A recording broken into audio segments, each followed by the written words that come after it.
Hey, this is John Carlos, and I am here with a look at the NECA Ultimate action figure of Pamela Voorhees from Friday the 13th.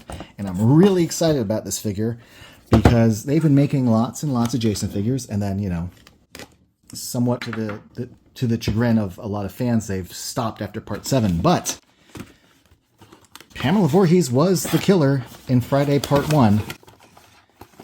And we have Jasons from 2 through 7, but it's rather appropriate that we now have the killer from part 1 in action figure form, finally.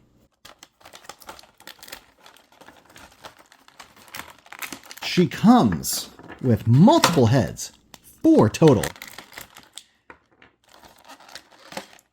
And all these accessories, the bow, the arrows. We'll get a closer look at this knife in a second. But we get some hands as well.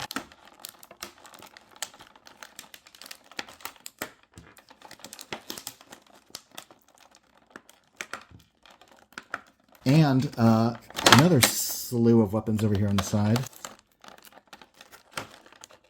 including some stuff she uses towards the end of the movie, like the paddle, the machete.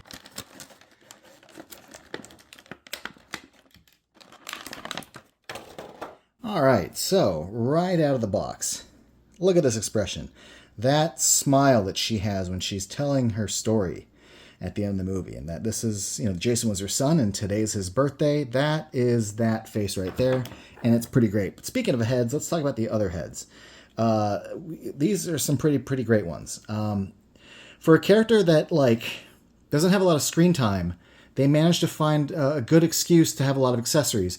And I like that they focus so much on the heads because she has such a somewhat iconic performance, and it's so quotable and so based on her performance. So we've got, like, you know, crazy eyes here, and I like the teeth on that one.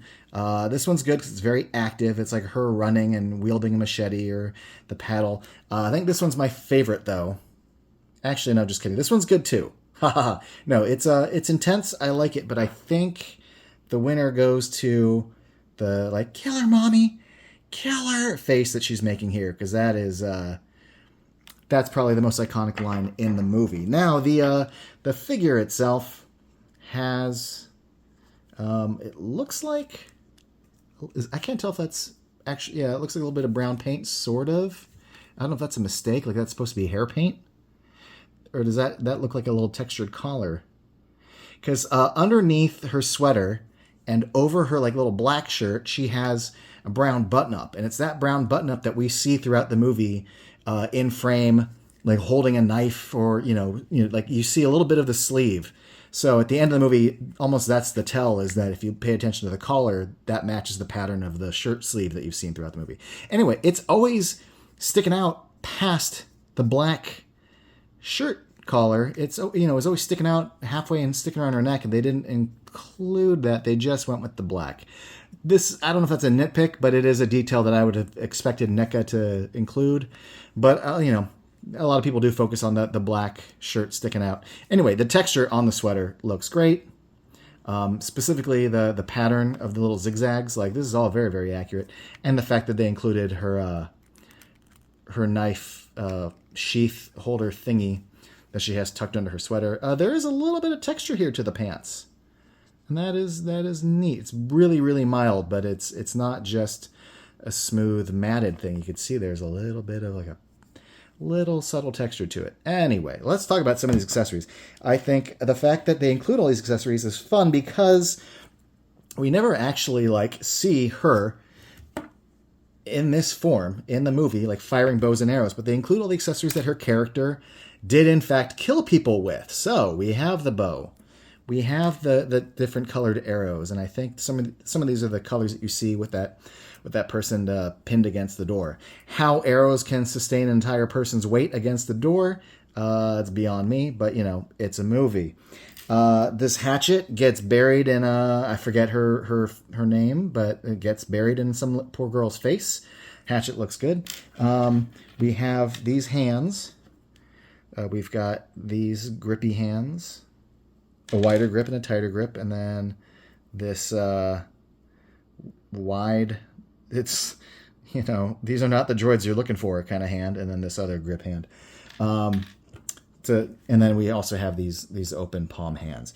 Lastly, the two best accessories in my book, we have the paddle, because it's a big part of the fight at the end of the movie, and also the machete, which she at one point uses, but then also at the end gets used on her. So good inclusion of accessories. Really great sculpt here on the head and the sweater. And like, I'm stoked about this figure because there are so many male villains in movies that they make action figures of. And rightly so. Like, you know, Freddy Krueger is iconic. There are many Freddys, many Jasons, but there are just as many female characters in horror. This hand looks like it's a little tight for this knife. I think it might be better with the paddle. Yeah. Which she does at one point kind of grip with both hands on the side there, but whatever. I don't feel like putting every accessory in every hand, but anyway, there's so many male characters, and I'm not even talking about like Nancy or Laurie Strode, but like I do want female protagonists, but like there are female villains out there. This is one of the most iconic in a horror franchise, and I'm just saying that there's a lot of horror merch out there, and you don't see a lot of merch of Jason's mom, who's got it going on. So I'm glad that they made a toy of Jason's mom. I want more merch of female horror icons. Classic icons. It's nice that they're doing like, you know, Megan and stuff like that, but this is great. Oh, and one little thing before we go. One last thing. The arms. They do this thing that I don't like, which is when an arm is sculpted to be full, and then when you get to the bicep, it flattens out because it's sculpted to be only in like the down position. And the second you raise the arm up, the arm looks all thin and weird under the armpit. Like, you know, human skin does not bunch like that. You know, so I don't know. If anything, I wish the arm was sculpted full, and then maybe there was a bigger indentation on the sides, but this figure does not look good with her arms out. So that's a bummer. Anyway, thanks for watching, everybody. Let me know in the comments below what you think of this figure, and if you want to be up to date with all my latest reviews, be sure to click subscribe.